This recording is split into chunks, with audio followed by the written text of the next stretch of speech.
নমস্কাৰ মই ৰিংকুমণি বৰুৱাই সকলোকে স্বাগতম জনাইছো জ্যোতিষশাস্ত্ৰৰ আজিৰ হিতান্তিৰ মাজলৈ আপোনালোকে বিভিন্ন ধৰণৰ সমস্যাৰ সন্মুখীন হৈছে নেকি বা আপোনালোকে ধৰক বহু কষ্ট কৰি গৈছে কিন্তু কষ্ট কৰি আপোনালোকে সুফল লাভ কৰিবলৈ সক্ষম হোৱা নাই বহু সমস্যাৰ সন্মুখীন হৈছে সেই সমস্যাসমূহৰ আপোনালোকে সমাধান সূত্ৰ বিচাৰি পোৱা নাই তেনেহলে আজি আমাৰ ষ্টুডিঅত উপস্থিত আছে জ্যোতিষশাস্ত্ৰবিদ কিৰয়ং আপোনালোকে তেওঁৰ সৈতে যোগাযোগ কৰিব পাৰে ইতিমধ্যে আমাৰ টেলিভিছনৰ স্ক্ৰীনত তেওঁৰ নম্বৰটো দিয়া আছে আপোনালোকে পত্ৰ প্ৰেৰণ কৰিব পাৰে দাদা স্বাগতম জনাইছো আপোনাক ধন্যবাদ নমস্কাৰ আমি আনদিনাদৰে আজিও প্ৰথমে গ্ৰহগতি যাত্ৰা সন্দৰ্ভতে জানি লওঁ হয় আজিৰ গ্ৰহগতিসমূহ এনেধৰণৰ লগ্ন মিথুন আজি বৃহস্পতি বৃষ ৰাশিত বহি আছে ৰবি বুধ শুক্ৰ মেঘ ৰাশিত চন্দ্ৰ কৰ্কট ৰাশিত বহি আছে ৰাহু আৰু মংগল মীন ৰাশিত বহি আছে আজি শনি কুম্ভ ৰাশিত আৰু কেতু কন্যা ৰাশিত বহি আছে আজিৰ দিনটোত শুক্লা ষষ্ঠী তিথি পুনৰ্বসু নক্ষত্ৰ 16 যোগ আজি শুদ্ৰবৰ্ণ দেৱগণ যাত্ৰা নাই মহাদগ্ধা দুখ আছে আজি শুভকৰ্ম নাই নিম তিতা খোৱা নিষেধ এতিয়া আহিছোঁ আজিৰ দিনটো ৰাশিফললৈ প্ৰথমতে মেঘ ৰাশিৰ ফলাফল ওৱান্স এণ্ড ওৱান্স এই দুখন কাৰ্ড মতে এই ৰাশিৰ ব্যক্তিসকলে দিনটোত ভবামতে কৰ্মত অগ্ৰসৰ হ'ব পাৰিব মনটো স্থিৰ কৰি ৰাখক কিছু মন বিৰোধী কথাত খং উঠিব পাৰে বিদ্যাৰ ক্ষেত্ৰত শুভ ফল মুগা বৰণ আজি শুভ ৰেড কালাৰ শুভ এতিয়া বৃষ ৰাশি শ্বৰ্টছ এণ্ড ওৱান্স এই দুখন কাৰ্ড মতে ধনৰ ক্ষেত্ৰত সাৱধান হোৱাৰ দৰকাৰ হ'ব নহ'লে চুৰ হোৱাৰ সম্ভাৱনা আজি মনৰ চঞ্চলতা বৃদ্ধি পাব যিকোনো কথাতে আজি মুক্তভাৱে প্ৰকাশ কৰিলে দিনটোত বিপদত নপৰে নীলা ৰঙৰ ব্যৱহাৰে আপোনাক সফলতা আনিব কমলা কালাৰ আনলাকি কালাৰ এতিয়া আহিছোঁ মিথুন ৰাশিলৈ জেমিনি শ্বৰ্টছ এণ্ড ওৱান্স আজি ভ্ৰমণৰ ক্ষেত্ৰত কিছু বাধাৰ যোগ দেখা যায়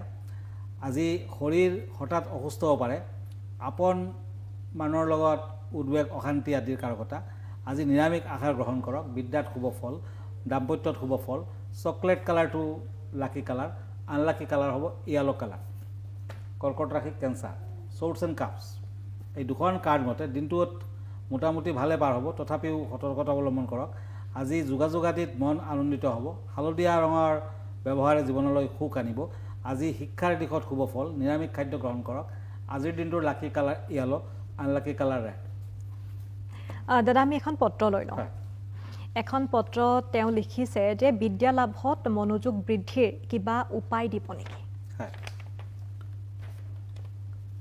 বিদ্যা লাভত বিভিন্ন ক্ষেত্ৰত সুফল পোৱাৰ বাবে মই আগতে বহুত কথা কৈ থৈছোঁ দিয়ক তথাপি যিবিলাক ল'ৰা ছোৱালীৰ পঢ়াৰ প্ৰতি আগ্ৰহ তেনে নাই আৰু কিছুমানে আকৌ পৰীক্ষাত ভাল ফল কৰাৰ বাবে ইচ্ছা প্ৰকাশ কৰিছে কিন্তু বাৰে বাৰে কিবা কাৰণত অসুবিধাৰ সন্মুখীন হৈ আছে কিছুমানে পৰীক্ষাৰ আগদিনাখন অসুস্থ হৈ যায় কিছুমানৰ টেনশ্যন বৃদ্ধি পায় দেহাত বেমাৰ আজাৰ আহে দুৰ্বলতা আহে তেওঁলোকে অলপ বগা চন্দন হালধি তুলসী পাতৰ ৰস দৈ একেলগে মিক্স কৰাকৈ আপুনি যদি প্ৰতিদিন পৰীক্ষা দিবলৈ যোৱাৰ সময়ত ফুট লৈ যায় আৰু ওম দেৱী নীল সৰস্বতী নমঃ এই মন্ত্ৰটো যথেষ্ট বেছিবাৰ যদি জপ কৰে তেতিয়া কিন্তু বিদ্যাৰ ক্ষেত্ৰত মনোসংযোগো বৃদ্ধি পাব আৰু পৰীক্ষাত ৰিজাল্টো ভাল হ'ব কিন্তু ৰাশি মতে সকলোৱে সেই ৰাশিৰ যদি ৰত্ন গ্ৰহণ কৰে তেতিয়াও ভাল ফল পায় ইয়াৰ বাহিৰাও বিদ্যালাভত শুভ ফল পাবলৈ হ'লে ৰবি ৰত্ন ধাৰণ কৰিব লাগে কাৰণ ৰবি মানে সূৰ্য ৰবি গ্ৰহটো যদি আপোনাৰ ফেভাৰত থাকে তেতিয়া কিন্তু বিদ্যালাভত আপুনি শুভ ফল আশা কৰিব পাৰে গতিকে ৰবিৰ বাবে প্ৰতিকাৰ গ্ৰহণ কৰক তেতিয়াও ফল আহিব ধন্যবাদ আৰু বৰ্তমান সময়ৰ ল'ৰা ছোৱালীবিলাকৰ আচলতে মনৰ যিটো স্থিৰতা সেইটো খুব কম যিমান পঢ়িলেও মনত নাথাকে কিতাপৰ টেবুলত বহি থাকিলেও তাত বহি থাকিব ইচ্ছা নকৰে তেনেকুৱা ধৰণৰ সমস্যাৰ সন্মুখীন হৈ থাকে আৰু বিশেষকৈ মোবাইল মানে এনেকুৱা এটা বস্তু মোবাইল যদি বেছি সময় ধৰি চাই থাকে ল'ৰা ছোৱালীয়ে তেতিয়া ইয়াৰ এটা ইম্পেক্ট মানে ব্ৰেইনৰ ওপৰত পৰে গতিকে পঢ়াত মনোসংযোগটো লাহে লাহে কমি যায় সেইটো গাৰ্জেনে অকণমান লক্ষ্য ৰাখিব লাগিব মোবাইল চাব লাগে কিন্তু সদায় নহয় আৰু একেবাৰে পুৱা ভাগত চাব নালাগে ৰাতি শোৱাৰ আগত চাব নালাগে আৰু মোবাইলটো নিজৰ দেহাৰ পৰা কমচে কম 10 ফিট মান দূৰত ৰাখি শুব সেইটোও কিন্তু এটা বেড এফেক্ট বা এটা বেড এটা এনাৰ্জি আহেতো গতিকে যথেষ্ট বেয়া হয় ধন্যবাদ জনাইছোঁ আমি পৰৱৰ্তী ৰাশিফলৰ মাজলৈ যাওঁ হয় এতিয়া মই গৈছোঁ সিংহ ৰাশিলৈ শ্বৰ্টছ এণ্ড পেণ্টাকলছ আনৰ কথা মতে কাম কাজ নকৰিব নিজস্ব চিন্তাৰে কাম কাজ কৰক আজি ৰাতিপুৱা বেলগছত পানী দিয়ক, মানসিক অৱস্থা সুস্থ থাকিব, প্ৰেমৰ ক্ষেত্ৰত দিনটো শুভ হ'ব। আজি ধৰ্মত থাকক, গ্ৰীণ কালাৰ লাকি, আনলাকি কালাৰ ব্লু। এতিয়া আহিছোঁ কন্যা ৰাশিৰ বাবে once and king of swords. এই দুখন কাৰ্ড মতে সা সম্পত্তিৰ ফালৰ পৰা লাভৱান, কিছুমান পৰিৱেশ বাধাৰ সৃষ্টি কৰিব, যিকোনো সিদ্ধান্ত দৃঢ়ভাৱে লোৱাৰ ক্ষেত্ৰত কিছু বাধা আহিব। বগা ৰঙৰ কাপোৰ কানি ইউজ কৰিলে সুফল পাব। আজিৰ লাকি কালাৰ হোৱাইট, আনলাকি কালাৰ মুগা। এতিয়া দুখন কাৰ্ড লৈছোঁ তুলা ৰাশিৰ বাবে ওৱান্স এণ্ড পেণ্টাকলছ লিব্ৰা। দূৰ যাত্ৰাত বাধাৰ সৃষ্টি হ'ব পাৰে, মূল্যহীন কথা বুলি নজনাৰ বাবে তৰ্ক সোমাই পৰাটো নিষেধ। আজি নতুন কামৰ সন্ধান পাব, বিবাহৰ ক্ষেত্ৰত শুভ, বিয়া বাৰুৰ ক্ষেত্ৰত ভাল। শৰীৰ সুস্থ নাথাকিব পাৰে, দূৰ যাত্ৰা আদিত বিৰত থকাই ভাল। আজিৰ দিনটো পাৰিলে বগলা দেৱীৰ আৰাধনা কৰক, কমলা ৰংটো ইউজ কৰক। আনলাকি কালাৰ হ'ব বেঙুনীয়া। এতিয়া আহিছোঁ বৃশ্চিক ৰাশিলৈ ওৱান্স এণ্ড পেজ অফ শ্বৰ্টছ। এই দুখন কাৰ্ড মতে হঠাৎ পোৱা কোনো খবৰে মন আনন্দিত কৰিব, শৰীৰত যত্ন লওক, বন্ধু বান্ধৱীৰ পৰা সহায় পাব। আজি ৰাতিপুৱাৰ পৰা দিনটো ভালদৰে পাৰ হ'ব, বাধাৰ সন্মুখীন হ'ব পাৰে। আজিৰ দিনটো ৰেড কালাৰ লাকি কালাৰ আৰু হোৱাইট কালাৰটো আনলাকি কালাৰ। হয় দাদা, যিহেতু প্ৰতিদিনে একোটি বিষয় থাকেই, আজি এই বিষয় কি আছে? আজিৰ বিষয়টো এনে এটা বিষয়, আমি জনাত যে গ্ৰহ যদি বেয়া থাকে, অশুভ ফল দি আছে, তেতিয়া ৰত্ন ইউজ কৰিব লাগে। কিন্তু আমাৰ দেশত ঋষিমুনিসকলে তাহানিৰ দিনতে কৈ গৈছিলে যে ৰত্নৰ অবিহনেও আপুনি কিছুমান প্ৰতিকাৰ কৰিব পাৰে, যেনে মূলৰ ব্যৱহাৰ, শিপা আৰু লগতে আৰু কিছুমান নিয়ম কানুনো মানিব পাৰে। আৰু প্ৰতিটো গ্ৰহৰে এগৰাকী দেৱী থাকে, দশ মহাবিদ্যা, নৱগ্ৰহৰ দেৱী। গতিকে এই দেৱীক কেইগৰাকীক মই ইয়াতে দেখুৱাই আছোঁ। ৰবি নতুবা চান যদি বেয়া থাকে, দুৰ্বল থাকে, তেতিয়া বেলগছৰ শিপা দেওবাৰ পুৱা ৰঙা সূতাৰে ধাৰণ কৰিব লাগে আৰু মাতংগনী দেৱীৰ আৰাধনা কৰিব লাগে। চন্দ্ৰ বেয়া থাকিলে সোমবাৰ দিনা শিৰণীৰ মূল নতুবা খিৰিকাৰ মূল ধাৰণ কৰিব লাগে আৰু কমলা দেৱীৰ আৰাধনা কৰিব লাগে। চন্দ্ৰ দেৱী হৈছে কমলা। বুধ গ্ৰহৰ বাবে ধোঁৱাৱতী দেৱীৰ ফটো এখনত বিধৰা মূল সেউজীয়া ৰঙা সূতাত টাচ কৰাকৈ বাহুত ধাৰণ কৰিব লাগে আৰু বুধৰ বাবে ত্ৰিপুৰেশ্বৰী দেৱীৰ আৰাধনা কৰিব লাগে। বৃহস্পতিৰ আশীৰ্বাদ প্ৰাপ্তিৰ বাবে কলগছৰ শিপা বৃহস্পতিবাৰ দিনা হালধীয়া সূতাৰে ইউজ কৰক আৰু তাৰা দেৱীৰ আৰাধনা কৰক। শনি দুৰ্বল হ'লে শনিবাৰ পিছবেলা নীলা সূতাৰে চেতবাৰলাৰ শিপা পিন্ধিব পাৰে আৰু লগত দক্ষিণাকালী দেৱীৰ আৰাধনা কৰিব পাৰে, কাৰণ শনিৰ দেৱী হৈছে দক্ষিণাকালী। ইয়াতে ফটোখন আছে। মংগল গ্ৰহৰ প্ৰতিকাৰ হিচাপে বগলা দেৱীৰ আৰাধনা কৰক আৰু অনন্ত মূল হালধীয়া সূতাৰে পিন্ধক, ৰঙা সূতাৰে পিন্ধিব পাৰে।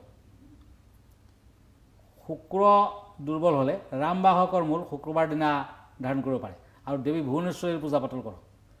ঠিক তেনেকুৱা ৰাহুৰ বাবে বগা চন্দনৰ মূল ছিন্নমস্তা দেৱীৰ পূজা পাতল কৰক। কেতুৰ বাবে অশ্বগন্ধাৰ মূল ধোঁৱাৱতী দেৱীৰ পূজা পাতল কৰক। গতিকে প্ৰতিটো গ্ৰহৰ বাবে বেলেগ বেলেগ দেৱীৰ পূজা পাতল কৰিব পাৰে আৰু মূল ধাৰণ কৰিব পাৰে। ধন্যবাদ। ধন্যবাদ জনাইছোঁ দাদা। আমি আনকেইটা ৰাশিফলৰ মাজলৈ আগবঢ়াওঁ। হয়, এতিয়া আহিছোঁ মই ধনু ৰাশিলৈ শ্বৰ্টছ এণ্ড ওৱান্স। এই দুখন কাৰ্ড মতে আজি মনত কোনো কাম নকৰোঁ বুলি নকৰাকৈ ৰাখি থ'ব নালাগে। ধন ব্যয়ৰ যুগ দেখা যায়। গ্ৰীণ কালাৰ আজি যদি ইউজ কৰে মন সতেজ থাকিব। গতিকে লাকি কালাৰ গ্ৰীণ হ'ব, আনলাকি কালাৰ হ'ব অৰেঞ্জ। এতিয়া আহিছোঁ মকৰ ৰাশিলৈ ওৱান্স এণ্ড পেণ্টাকলছ। এই দুখন কাৰ্ড মতে আজি সংঘাত থাকিব, সংযত ৰাখক নিজকে। পৰিয়ালৰ ক্ষেত্ৰত বৰ বেয়া নহয় যদিও সতৰ্কতা অৱলম্বন কৰক। শিক্ষাৰ্থীসকলে ৰাতিপুৱাই তুলসীৰ তলত পানী দিয়ক, দুখীয়াক দান ধ্যান কৰক। প্ৰেমত শুভ ফল, ভ্ৰমণত শুভ। গোলাপীয়া বৰণটো শুভ, লাকি। আনলাকি কালাৰ হ'ব ব্লেক। এতিয়া কুম্ভ ৰাশি শ্বৰ্টছ এণ্ড শ্বৰ্টছ। আজি পৰিৱেশ সুস্থ বা উন্নত থাকিব পাৰে। ঘৰত মনোনিৱেশ কৰক, ভাল হ'ব। আজি সন্তানৰ বাবে আনন্দিত হ'ব পাৰে। শিক্ষাৰ্থীসকলে পঢ়া শুনাত মন দিয়ক, প্ৰেমত শুভ ফল। ব্লেক কালাৰ লাকি, আনলাকি কালাৰ ব্লু। এতিয়া আহক দুখন কাৰ্ড মীন ৰাশিসকলৰ বাবে শ্বৰ্টছ এণ্ড টেম্পাৰেঞ্চ। এই দুখন কাৰ্ড মতে কিছুমান নতুন দায়িত্ব পালন কৰিব পাৰে। আজি যাত্ৰাৰ সময়ত 3টা তুলসী পাত খাই যাত্ৰা কৰক, শৰীৰ সুস্থ থাকিব। দাম্পত্যত শুভ ফল। আজিৰ দিনটো ক্ৰীম বৰণটো শুভ হ'ব আৰু আনলাকি কালাৰটো হ'ব বেঙুনীয়া।